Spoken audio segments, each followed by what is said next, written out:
Okay, all my little AV friends. I wanted to work out one of these homework problems so you had an example. So in your homework, number 8A, somebody had posted a question about this in the discussion post. And so I wanted to work this one out because this is a good one to show you an example of how you can integrate this with respect to y, or you can integrate this with respect to x to find the area. And I wanted to point out all the little details that you have to look for. What is crazy with this problem? First, I give you x equals y squared and y equals x minus 2. So if you had to graph this, y equals x minus 2 is something you've graphed a bazillion times. And that is just a line that crosses at -2, slope of 1. It would be this green line right here. I'm not concerned about you being able to graph that. What I'm concerned about is if you got x equals y squared, do you know that's a parabola, but it's going sideways? It's a sideways parabola because it's x equals, so it's a function of y. So if you were to make this y equals, remember you could square root both sides, but you'd get plus or minus the square root of x, which means this is positive square root of x, and this would be negative square root of x when you flip it over the x-axis because of the negative in front. So you were given these things two different ways. To be able to graph this, it's easier for you guys to see like this, or if you know that y squared just makes a sideways parabola that's here at the origin, right? And it faces this way because it's positive. I could change this line pretty easily to be x equals y plus 2. Now it's the same line no matter how I write it. It's just that if it's y plus 2, I would go 2 on the x-axis, and then this slope is 1, but I'd go over 1 and over 1 and up 1, get that out right, to graph it if I was doing it that way. So here's a picture of what we're looking at. If we want the area between these two curves, it's between this parabola-ish thing and this line. So it's this area inside here. Okay, now we have two different ways we can do this.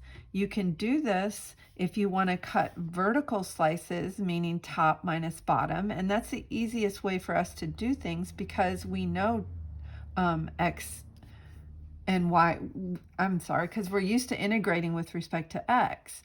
But in this problem, as you can see, if I cut a vertical slice here, the curve on top is a square root of x, and the curve on the bottom here is negative square root of x. So I'd have to do that curve minus that curve, that top curve minus this bottom curve. And I would do that for x values between 0 and 1. Now my dot doesn't line up exactly, but that's supposed to be at -1 right there. And I could integrate with respect to x.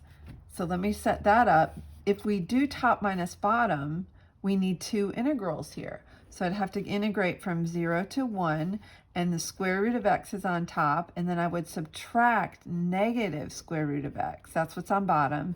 And I could do this with respect to x, dx, because I'm cutting vertical slices. I integrate with respect to x. Now, once I hit 1, do you notice that from here on, the purple curve right here, which is still square root of x, is on top, but now that line is on the bottom. So to set up that integral, I'd have to add to this one the integral from 1 to, now I need to know this point.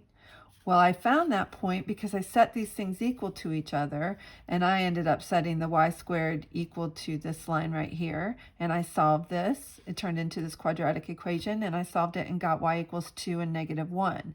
So those are along the y-axis at -1 and 2, so this is 2 and -1. That's telling me the y values of the points of intersection. I plugged them in to find the x values. So when y is 2, x is 4. So on this next integral, I could integrate it from 1 to 4. And now I have to determine curve on top minus curve on the bottom. So curve on top is the square root of x minus, now it's this line, but I need it in this form right here. So I'm going to write it as x minus 2 dx. And in doing this, I'm integrating with respect to x, but to get this area between these two curves, I need to set up two integrals. Now, in order to integrate, I would distribute this here. I could integrate all of this and do my upper bound minus lower bound and do all of that. Okay, I wanted to make sure you could see the setup, and then I can go back and do that. I want to show you that there's an easier way to do this problem, and that's if I want to cut horizontal slices to represent a rectangle. So going this way, and the reason that's easier is this line is always on the right and this curve is always on the left, so I could do that with one integral. But this is hard for us because we're not used to doing stuff with respect to y. So if I cut vertical slices, that means I'm going to integrate with respect to x. So I'd have to integrate with respect to x. I would want my equations to all be y equals. If I'm going to cut this horizontally,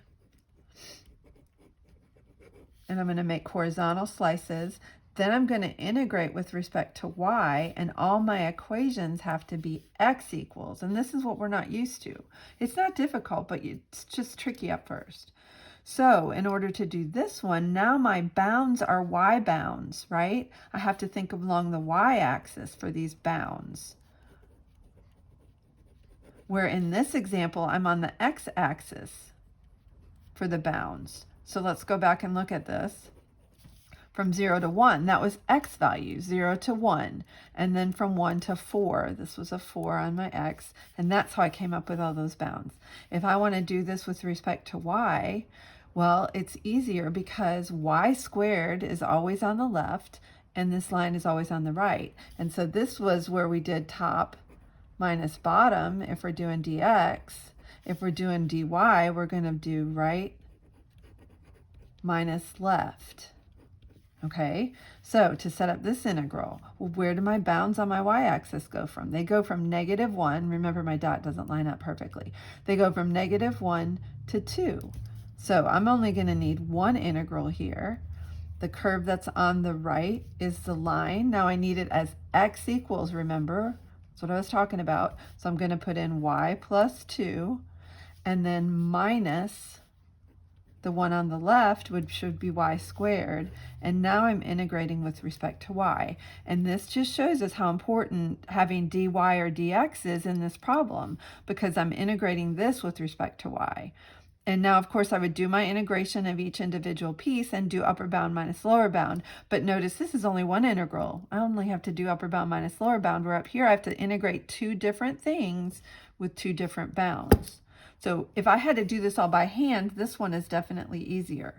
Now, here's the thing. What if I had to put this in the calculator and I could find this answer? I just had to show my setup, which a lot of times it's like that, and then I could just put this in the calculator. Well, instead of y's, I'm going to put those in as x's. My calculator will give me the correct answer.